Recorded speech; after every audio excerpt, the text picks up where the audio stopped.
Rossiya qurolli kuchlari Ukrainaning muhim obyektlariga Oreshnik raketasi bilan zarba berdi. Moskva, 9-yanvar. RIA Novosti. Rossiya kuchlari Vladimir Putinning qarorgohiga qilingan hujumga javoban Ukrainadagi muhim nishonlarga qarshi keng ko'lamli zarba berishda Oreshnik raketalaridan foydalangan deb xabar berdi Mudofaa vazirligi.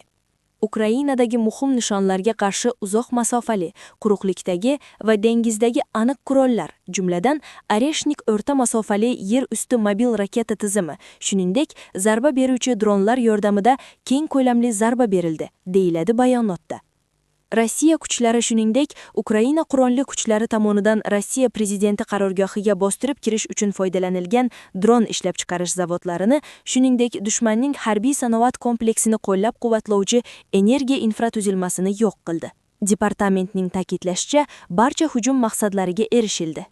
Juma kuni kechqurun OOL Kiyev va Lvovda bir qator portlashlar haqida xabar berdi. Kiyev meri Vitaliy Klichkoning so'zlariga ko'ra, shahar muhim infratuzilmaga zarar yetkazdi. Ba'zi hududlarda elektr uzilishlari ham kuzatilmoqda. 28-dekabr kuni kechqurun Ukraina qurolli kuchlari Putinning Novgorod viloyatidagi qarorgohiga muvaffaqiyatsiz hujum uyushtirdi.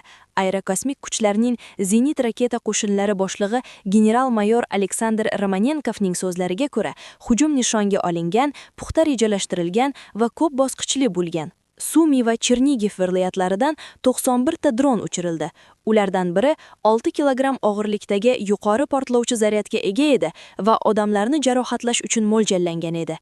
Ukraina jangariylari bir necha yo'nalishdan hujum qilishga uringani haqida xabar berilgan edi. Bryansk, Smolensk va Novgorod viloyatlari ustidan dronlar urib tushirilgan. Uyga hech qanday zarar yetmagan va qurbonlar bo'lmagan.